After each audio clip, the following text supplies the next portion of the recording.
الشيطان الرجيم بسم الله الرحمن الرحيم الحمد لله رب العالمين والصلاة والسلام على نبينا وإمامنا وقدوتنا وقرة عيوننا محمد وعلى آله وأصحابه أجمعين رب اشرح لي صدري ويسر لي أمري واحلل عقدة من لساني يفقه قولي اللهم علمنا ما ينفعنا وانفعنا بما علمتنا وزدنا علما وعملا وتقا وإخلاصا يا رب العالمين أما بعد السلام عليكم ورحمة الله وبركاته. Алла тағала баршаңыздың жасап жатқан дұғаларыңызды, құлшылықтарыңызды қабыл етсін. Алла тағала осы түнге қандай қасиет берген болса, қандай ерекшелік, қандай сауап берген болса, соның барлығы сіз бен бізге дарысын деп Алла тағаладан сұраймыз. Міне Алла тағаланың үлкен мүмкіндік етіп берген Рамазан айы үлкен мүмкіндігі өзінің мәресіне жетіп келе жатыр. Альхамдулилlah, әйтеуір қолдан келгенше құлшылығымызды жасадық. Енді біраз оң иықтарыңыз ауырлап, сауаптарыңызды артқан сезініп жатқан шығарсыздар. Алла тағала әйтеуір сауаптарыңызды арттырсын. Ғұламаларымыз қандай да бір амалдың қабыл болғанын білгің келсе, сол амалдан кейінгі жағдайыңа қара деді. Бір құлшылықты атқардың, бір жақсы амал істедің, сол амалыңның қабыл болғанын білгің келсе, сол амалдан кейінгі, сол істен кейінгі, сол құлшылықтан кейінгі жағдайыңа қара деді. Жағдайың қандай болды? Сенде өзгеріс болды ма, болған жоқ па? Құранда Алла тағала «Уәлләзина хтадау задахум худа».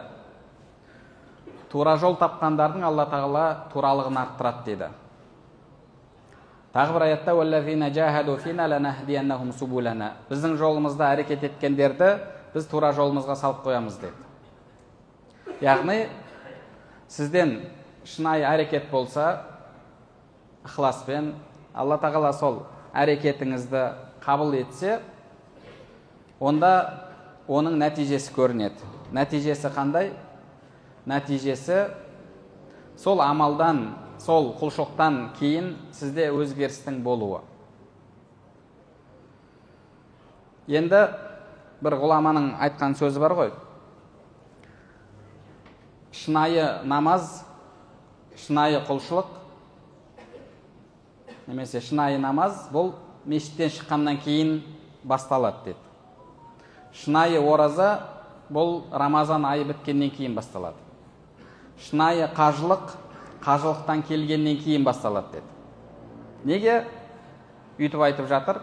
Өйткені бұл айда Алла тағала жалпы тақуалықты, құлшылықты, ізгі амалдарды жеңілдетіп қойды. Сізге Алла тағала бүкіл мүмкіндіктерді жасап қойды. Сізге бүкіл мүмкіндіктерді жасап қойды. Шайтандарды кісендеп қойды, жәннаттардың есігін ашып қойды. Періште, «Я бағиял хайри ақбел», жақсылық қалаушы әрекет ет. Міне қазір нағыз әрекет ететін уақыт. Алла тағала сондай жеңілдік беріп қойған сәт деп жариялайды. Бұл айда сіз оразасыз. Енді ораза тұтқыңыз келсе де, тұтқыңыз келмесе де тұтасыз. Өйткені бұл нәпіл ораза емес. Ораза ұстағаннан кейін ораза сізді тежейді. Қайсы бір адам ораза ұстаған болса, кейін біреулер оның келіп ашуына тиіп, дөрекілік көрсетіп, тағы да сондай бір нәрселер істеп жатса, «Инни саим, мен оразамын» деп айтсын дейді. Сіз енді өзіңіздің оразада екеніңіз сезініп тұрсыз, Рамазанда екеніңізді, аузыңыз берік. Содан кейін өзіңізді тыюға тырысасыз. Ал енді ертең ораза біткен кезде аузыңыз ашық, ораза емессіз. Сол кезде сіз оразадағыдай жүре аласыз ба, жүре алмайсыз ба? Егер өзгеріс болса, онда Алла тағала құлшылығыңызды қабыл етті деген сөз. Егер өзгеріс болмаса, онда Алла тағала құлшылығыңызды қабыл етпеді деген сөз. Неге? Өйткені ғұламаларымыз айтқандай, құлшылығыңыздың қабыл болуының бір белгісі, көрінісі, сол құлшылықтан кейін сіздің өзгеруіңіз. Әлгі ғалым шынайы құлшылық мешіттен шыққаннан кейін басталады деді. Сіз мешітке кірдіңіз, мешіттесіз, Алланың үйіндесіз, Алланың құзырында тұрсыз, намаз оқып жатырсыз, Алламен тілдесіп жатырсыз. Енді соның нәтижесі көшеде қалай көрінеді? Көшеде соған лайықсыз ба, лайық емессіз бе? Мешітте отырсыз. Мешітте, мысалы, әлеуметтік желіге кіріп, Алла разы болмайтын, Алла тыйым салған парақшаларды, дұрыс емес көріністер бар, суреттер бар, неше түрлі. Оған кіріп отыра алмайсың. Неге? Өйткені мешітте отырғанын сезінесің. Әлі қасиетті мекен, содан қорқасың. Ал енді мешіттен шыққан кезде ше, сенде сол сезім бола ма, болмай ма?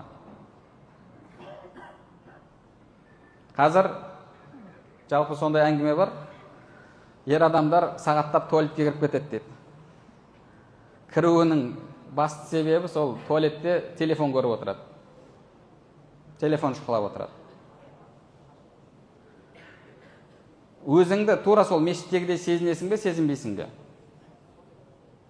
Немесе мешітте көріп тұрған Құдай көшеде көрмей ме сені?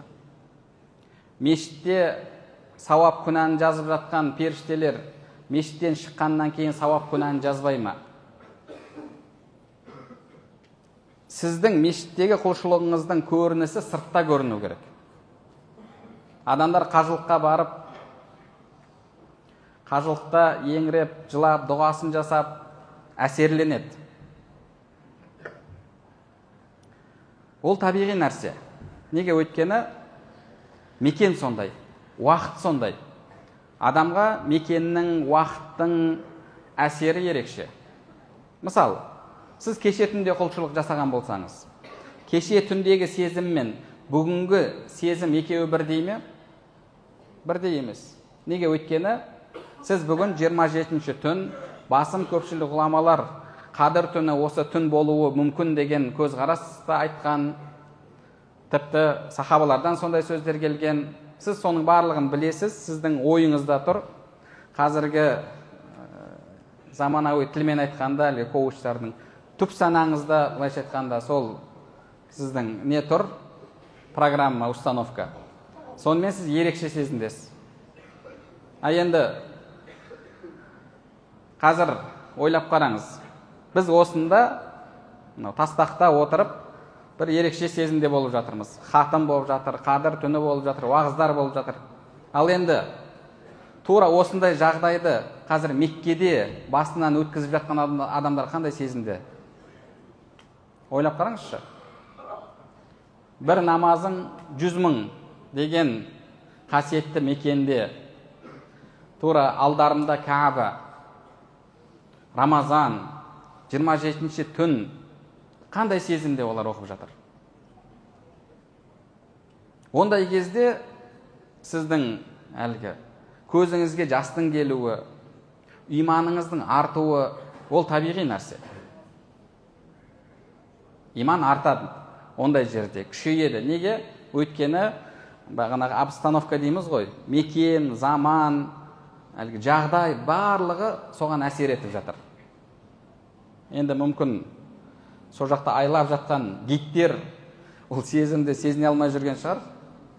Себебі умраға барғанда көрдік, енді айлап жататын гидтер, олар үйін сағынып жүр. Әйелін сағынып жүр. Әйелімен ихсан болып, соны көріп тұрғандай құлшылық жасау деген сияқты, соны көріп тұрғандай өзін сезініп, әлгі бір жылда қажылыққа бара беретін сондай әлгі компанияның басшысы ма, әйтеуір жағдайы жақсы кісі ме, қайта-қайта адамдарды умраға алып барады, қажылық келген кезде қажылыққа алып барады. Жылда келеді де дұға жасайды. Арафатта енді адамдар ерекше дұға жасайды ғой, Арапат тауында, Арафат күні, енді сондай қасиетті уақыт, адамдардың барлығы жылап дұға жасап жатса, бұл енді жылда жасай бергеннен кейін үйреніп қалғанда, оған әсері болып жатқан жоқ. Сонымен қолын жайып тұрып айтады деді ғой, Алла тағала, сол өткен жылғы дұға ғой, өзің білесің ғой деп айтады деді. Сол өткен жылғы дұғалар ғой, сол тілек қой деп.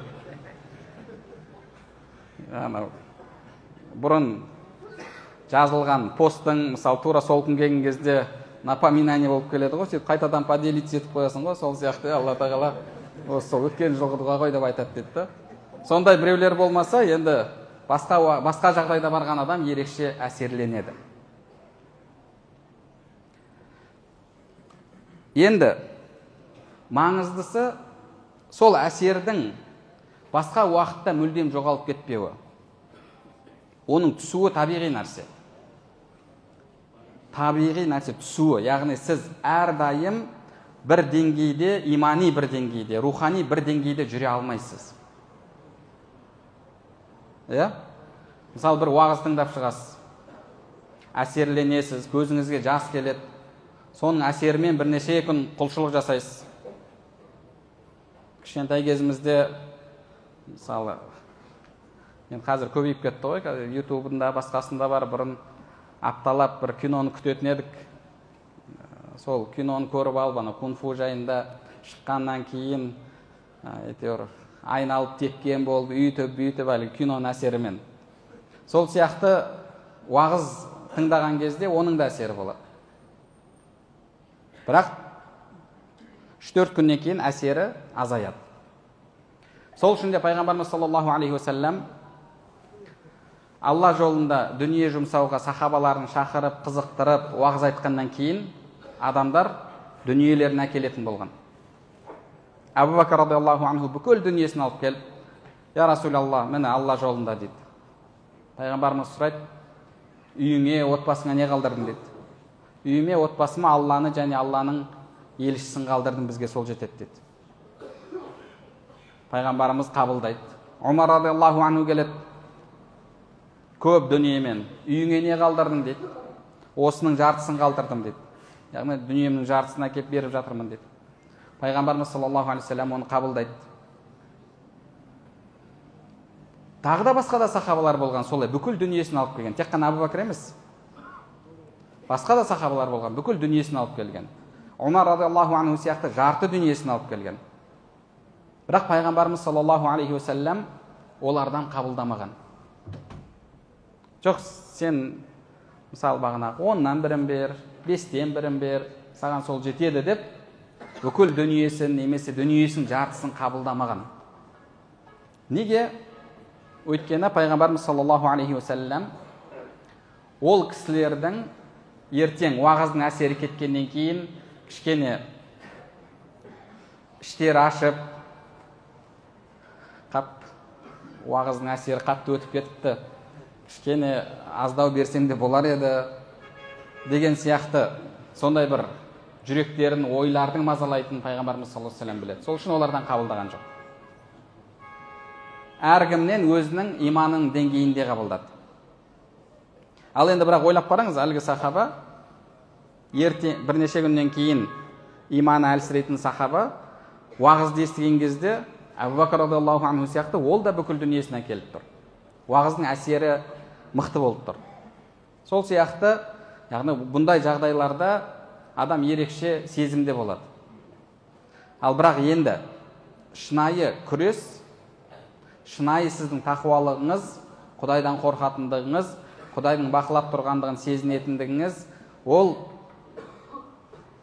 күнделікті тіршілікте, өмір қызған кезде, базарда сауда қызған кезде, тендердің мәселесін шешіп жатқан кезде, сондай кезде болады. Мына жерде ақшаның шеті көрініп тұр, дүниенің шеті көрініп тұр. Сол кезде сіздің иманыңыз сыналады. Сол үшін де әлгі ғұлама не деді? Шынайы қажылықтан келгеннен кейін басталады деді. Шынайы намаз мешіттен шыққаннан кейін басталады. Шынайы ораза Рамазан біткеннен кейін басталады деді. Сіз шынайы ораза сол кезде көрінеді, шынайы оразасыз ба? Көзіңіз харамнан тыйыла ма? Құлағыңыз харамнан тыйыла ма? Тіліңіз ғайбат айтудан тыйыла ма? Соған қарап сіздің бүгінгі құлшылығыңыз бағаланады. Яғни былайша айтқанда, сіздің құлшылығыңыздың бағасы қазір қойылмайды. Қазір жасап жатқан құлшылығыңыздың бағасын немесе қандай баға қойылғанын сіз оны қазір білмейсіз, оны қашан білесіз? Ертеңгі жағдайыңызға қарап білесіз. Қанша жігіттер айтады, мешітке келіп хатымға қатысамыз дейді. Хатымның дұғасына қатысамыз. Сонымен әсерленіп, болды, иншалла осыдан кейін мен енді Құранға отырамын. Жақсылап Құранды дұрыстап оқуды үйренемін. Сөйтіп, өзім де хатым қылып тұрамын деп сондай бір шешім іштей, сондай шешім қабылдаймын дейді. Сондай шешімге келемін дейді. Көзімді ашып жұмғанша қарасам, келесі Рамазан кіріп қалады деді. Тағы бір жыл өтіп кетіпті ғой деп. Бұл жылда тура сондай. Болды, келесі иншалла осыдан шығайын дейді. Сөйтіп көзін ашып қалса, тағы жарты жыл өтіп кеткен. Әнімін деп жүргенше келесі Рамазан кіріп кетеді. Демек, біз құлшылығымыз қабыл болу үшін құлшылықтан кейін өзгеруіміз керек. Енді осы құлшылықтардың әсері болып тұру үшін әрдайым Алла тағала бізге басқа да құлшылықтар берді. Рамазан бітеді ертең 2-3 күннен кейін. Бірақ ораза біте ме? Ораза бітпейді. Рамазан бітеді, бірақ ораза бітпейді. Басқа нәпіл оразалар бар. Басқа нәпіл оразалар бар. Шәуәлдің оразасы бар, Шәуәл айының 6 күн оразасы. Әр дүйсенбі, бейсенбінің оразасы бар. Әр хижри айдың 13, 14, 15 тұтылатын ораза бар. Алла тағала біз мүлдем үзіліп қалмасын деп, осы құлшылықтардың әсері болып тұрсын деп, енді сіз үлкен зарядпен шықтыңыз ғой, бірақ енді заряд азаяды. Сол кезде кішкене зарядты алып алу керек. Шәуәлдің оразасымен зарядты алып аласыз. Дүйсенбі, бейсенбінің оразасымен зарядты алып аласыз. Сөйтіп, сіз минимальный зарядпен болса да, келесі Рамазанға шығуымыз керек. Пайғамбарымыз саллаллаху алейхи вассалам не деді? Ахаббул а'мали илаллахи адуамуха ва ин қалла. Аз да болса тұрақты болған амал, Алла үшін ең сүйкімді амал деді. Аз да болса тұрақты болған. Бір жігіт бауырына айтып жатыр деді, басыма үлкен сынақ түсіп тұр. Бауырым маған бір сондай періштелер кім дұға тілеп жатыр, соның дұғасын Алла тағала қабыл етеді деп жариялайтын уақыт бар ғой, білесіздер, дүние аспанына түсіп періште жариялайды. Ол қандай уақыт? Қай уақытта жариялайды? Періште дүние аспанына түсіп, Құдайдан кешірім сұрап жатқан құл бар ма, пенде бар ма, Алла тағала күнәсін кешіреді. Тәубе етіп жатқан құл бар ма, Алла тәубесін қабыл етеді. Мұқтаждығын сұрап жатқан құл бар ма, Алла мұқтаждығын оның қажетін береді деп періште жариялайтын уақыт бар. Ол қай уақыт? Түннің 3-тен 1 бөлігінде тахаджуд уақытында. Яғни сондай берекелі қасиетті уақыт. Әлгі жігіт досына айтып жатыр, досым сондай, сол бір тахаджудыңда маған дұға қойшы деп. Дос айтады деді. Осындай Шәуәл айында ғой шамамен. Шәуәл айында басында проблема келгетті. Шәуәл ай деген қай ай? Оразадан кейінгі ай.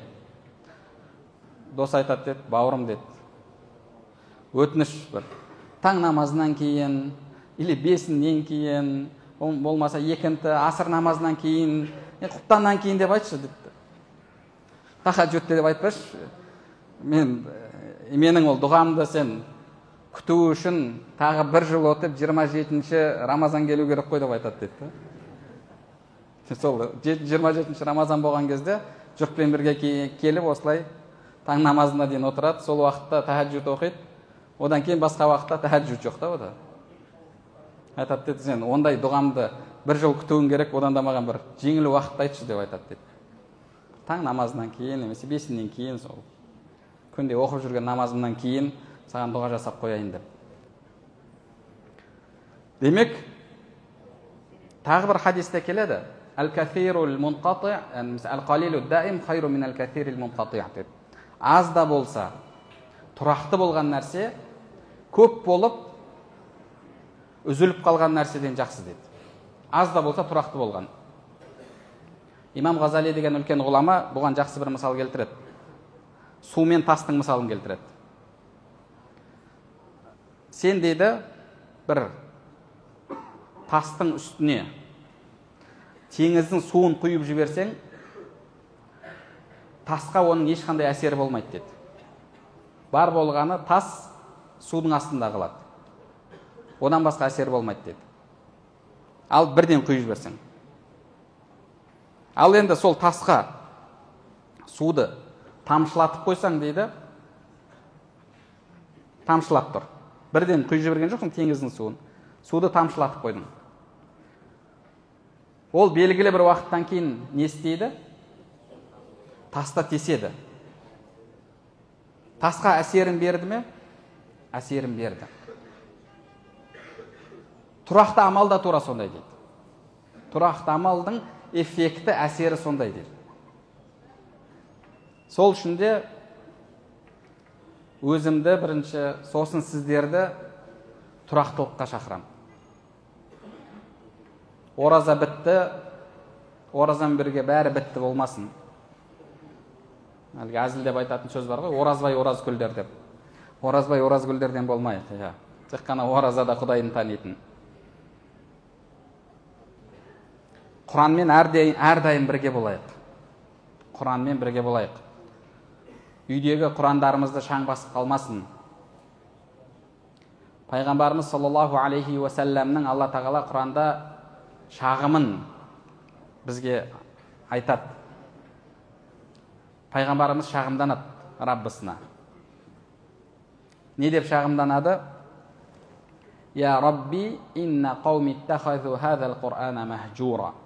Ва Раббым, менің жұртым, менің қауымым, менің үмбетім Құранды тастап қойды дейді. Құранды тастап қойды. Ойлап қараңызшы. Пайғамбар Раббысына шағым айтып жатыр. Енді ғұламаларымыз айтады, егер сен сол Құранды тастап қойған адамдардың қатарында болсаң, онда пайғамбар сенің үстіңнен шағымданып жатқан сияқты деді. Көз алдыңызға елестете аласыз ба? Пайғамбар Аллаға айтып жатыр. О Алла тағала, мысалы бағанағы Марат ұлы Қазыбек, сенің құлың, менің үмбетім, мынандай рудан, осындай Алматы қаласында тұратын, мынандай адрес бойынша, сенің сол құлың, менің үмбетім Құранды тастап қойды, о Раббым, деп пайғамбар сіздің үстіңізден Аллаға шағымданып жатса. Егер сіз Құранды тастап қойған болсаңыз, солардың қатарындасыз. Сіздің атыңыз о жерде аталып тұрған жоқ. Бірақ, мысалы, Алла тағала Құран Кәрімде «Я айюхаллазина аману» «Ва иман келтіргендер» деген кезде. «Ва иман келтіргендер» деген сөздің ішінде білесіз ба не жатыр? Ей пәленше, ей түгенше, ей Марат, ей Асқат, ей Қазбек, ей бағанағы Мұхаммед, Ахмет. Әрбір өзін иман келтірген деп есептеген адам жатыр соның астында. Яғни әрқайсысын Алла тағала жеке-жеке айтып жатқан сияқты. Яғни мысалы, я юхалазина аману кутиба алейкумус сиям. Ва иман келтіргендер, сендерге ораза парыз болды деген кезде, Алла тағала мысалы маған бағанағы Ерсін Бекайдарұлы саған ораза парыз болды деп айтып жатқандай. Неге? Өйткені біз Аллаға иман келтірдік. Демек, иман келтіргендердің қатарына кіресіз. Сол үшін де, яғни, иман келтіргендер деген кезде сіздің атыңызды жеке атап жатқан сияқты. Жеке-жеке, ей пәленше, ей түгенше деп, Алла тағала әр қайсымызға жеке-жеке айтып жатыр. Сол сияқты, пайғамбар, Раббым, менің үмбетім Құранды тастап қойды деген кезде, сіз солардың қатарында болсаңыз, онда пайғамбар сіздің үстіңізден, жеке сіздің үстіңізден шағымданып жатыр Алла тағалаға. Қандай жаман жағдай?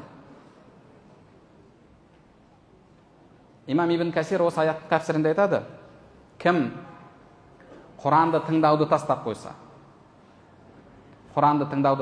деді. Жарайды, үйіңізге кіресіз, Құран тыңдамайсыз. Уақыт жоқ сізде.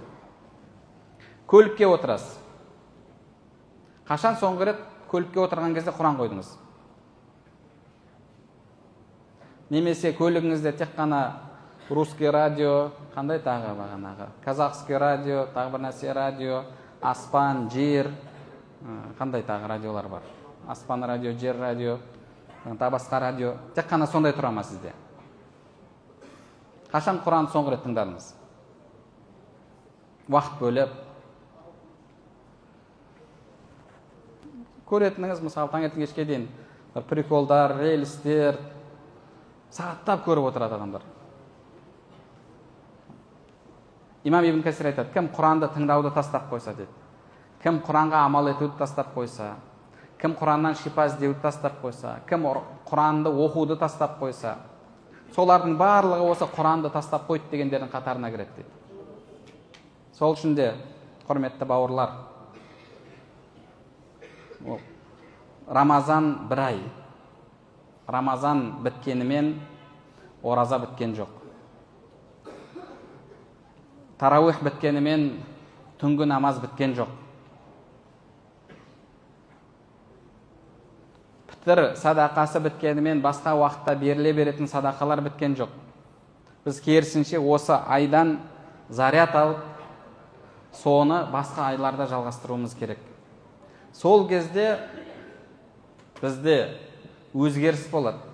Сол кезде Алла тағала біздің жағдайымызды өзгертеді. Инна Аллаха ла юғайру ма биқаумин хатта юғайру ма би анфусихим. Адамдар өздерін өзгертпейінше Алла тағала оларды өзгертпейді дейді. Алла тағала оларды өзгертпейді. Айтыңызшы, қанша миллиард мұсылман әрқайсысы қолын жайып осы өткен жылы Рамазанда дұға жасады. Меккеде жасағандар тура осы түні Меккеде жасады. Мәдинада жасағандар Мәдинада жасады. Басқа жерде жасағандар басқа жерде жасады. Одан кейін қажылықта жасадық. Ал бірақ үмбеттің жағдайы қандай қазіргі жағдайы? Қандай үмбеттің жағдайы?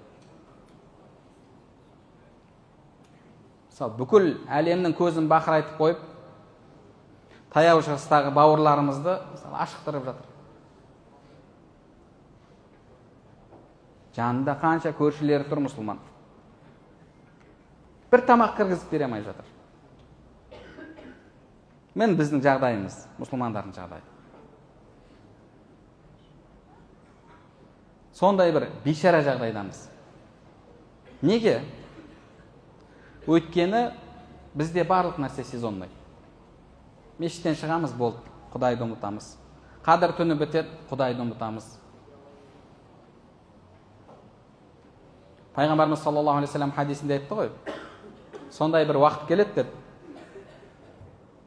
Сондай бір уақыт келеді. Мұсылмандар көп болады деді. Мұсылмандар көп болады. Қазір мұсылмандар қанша? 2 миллиард шамамен. Ал пайғамбарымыз саллаллаху алейхи вассалам сахабалары пайғамбарымыздан кейін қанша уақытта исламды ойлап қараңыз, қандай жерлерге жеткізді. Пайғамбарымыз саллаллаху алейхи вассалам Меккеде дағуатын бастады. Ал халифалардың кезінде, одан кейін бағанағы Умайя халифаты, Аббасид халифаты, ол кезде тіпті бағанағы Испанияда мұсылмандардың қалалары болды. Аз ғана адам қандай өзгеріс жасай білді. Біз көппіз, бірақ пайғамбарымыз саллаллаху алейхи вассалам айтқандай, «Ғусаун ка ғусаис сайл». Судың бетіндегі көбік сияқтысыңдар деді. Судың бетіндегі көбік сияқтысыңдар. Біздің иманымыз кез келген әлгі нәпсімен кез келген мәселеде шайқасқа түскен кезде жеңіліп қалады. Әшейін телефондағы мысалы Алла разы болмайтын нәрсені қарауда нәпсіңізге жеңіліп қаласыз. Базарда тағы жеңіліп қаласыз. Үйіңізде тағы жеңіліп қаласыз. Былайша айтқанда, нәпсіміз, шайтан бізді олармен ерегіске шыққан кезде каждый раз әр жолы неге түсіреді? Кәдімгі ұйықтатып қояды да, бокста ұйықтатып қояды ғой, ұрып. Тура сол сияқты ұйықтатып қояды. Сондай жағдайдамыз. Сол үшін мұсылмандар көштің соңы. Өкінішке қарай. Сол үшін де Алла тағала баршамызды басқа айларда да, осы ораза айында қалай Құранмен бірге болған болсақ, тарауихқа қатысқан болсақ, ораза ұстаған болсақ, басқа айларда да осы амалымызды жалғастыруды нәсіп етсін. Алла иншалла мұсылмандардың жағдайын жақсы жаққа өзгертіп, мұсылмандар қуанатын күнді көп етсін. Алла баршаңызға разы болсын. Алла тұтқан оразаларыңызды, дұға тілек құлшылықтарыңызды қабыл етсін. Пайғамбарымыз айтқан, кім қадір түнінің жақсылығынан махрұм қалса, фақад хуримал хайра кулла, бүкіл жақсылық атаулысынан құр қалыпты деді. Алла сондай махрұм болған құлдардан етпесін. Өкінішке қарай ондай бауырларымыз бар. Сіз мына жерде қазір құлшылық жасап жатырсыз. Бірақ бір адамдар бар, қазір саунада демалып жатыр. Немесе дискотекада билеп жатыр. Немесе әлгі бір жерде арақ ішіп жатыр. Құдай сақтасын. Алла тағала махрұм болған құлдарынан етпесін. Өздеріңіз үшін, отбасыларыңыз үшін, ағайын туысқандарыңыз үшін, еліміз үшін, дініміз, дүниеміз, ақиретіміз үшін жасап жатқан дұғаларымызды Алла тағала қабыл етсін.